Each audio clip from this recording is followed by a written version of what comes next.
Hey guys, this is a video for the Autosync offered by BTDieselworks. This is currently version 2.61. So to begin, there are certain features that you can access with key on, engine off, and while the engine's running. And it also depends on your year model too for some other features that you can and can't use. But with your key on, engine off, you'll hit your cruise cancel button. It'll bring up the menu. The layout's going to be a little different on the diesels. I haven't had a diesel to put this in yet, but I do know they're slightly different. Obviously, like the AFM enable disable option isn't going to be there. Strobe lights operates fogs, high beams, low beams, reverse lights, brake lights. Your work lights, if you activate your work lights, your reverse lights and your cargo lights will come on. Powertrain data, you can view quite a bit of stuff here. Again, some of this stuff's going to be a little different for diesel. Obviously, ethanol content is not going to be there. What you can also do with this is minimize. You'll see whatever option pops up here first, and it'll also pop up on your instrument cluster. If it doesn't, you just go to the nav screen and that's where it'll be. And to scroll through them, all you do is hit the lock button and it scrolls through them on both screens. Then you can dismiss it to get rid of it altogether, or go back to show maneuver and it'll bring it back up.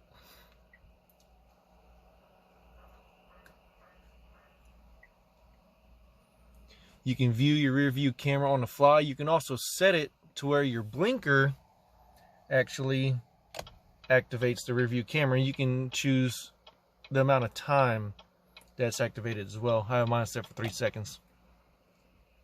High idle does work on the gas engines as well as the diesels. You can scan the ECM in the truck and pull up the codes on your HMI here.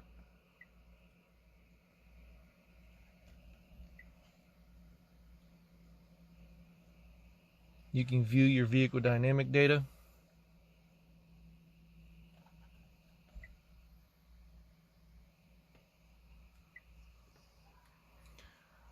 Launch control, I don't think it'll open it unless the vehicle's running. Yeah. So it tells you how to set it up, and it applies the brakes for you and holds them for you. Performance timers are 0 to 60. Vehicle setup. So your remote key fob learn, I think it was after 2010, you'd have to get a scan tool or go to a dealership or something of the sort in order to program your own key fob. You can do it with this. Also, TPMS programming, you can adjust it to whatever pressures you want. You can also completely disable it.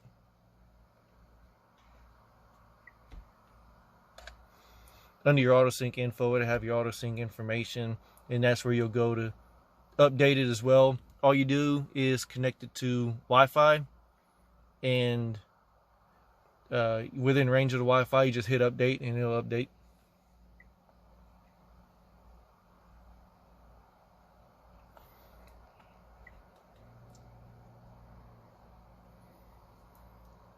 This is where you'll go to turn your turn signal camera on. You'll also have to select that you use your tap shift up and down to change the options. You also have to change your options.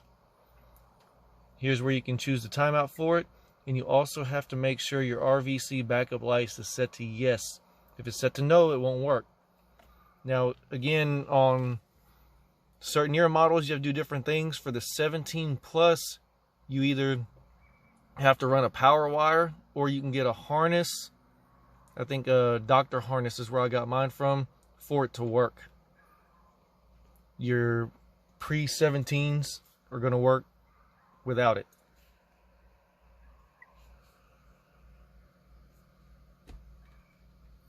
TC lockup configuration is basically, you can set it up as a force lock, but that's only working on diesels.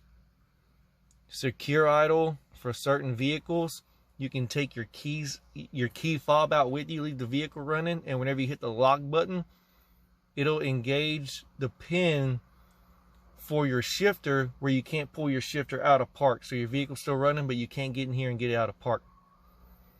Your DRL adjustment in fog lights with high beam, that's going to work, I think, on the 14 to 16 models here. You can get BCM tuning, which I have also, to adjust your DRL, and all that stuff is done through a manager. You can do all that stuff on the fly on your own too. You don't have to wait on anybody. None of that business.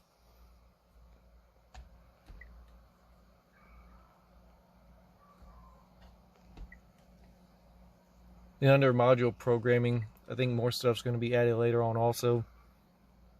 You can view your BCM program in HMI, HVAC, show, I guess, which ID number it has if you do or don't have programming. That way you can check it on the fly.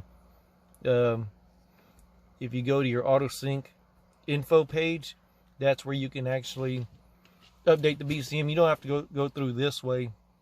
Whenever it pulls the Autosync update info, it'll pull your BCM data if you changed it on the manager online. So as far as I can think, as of right now, that's all I got.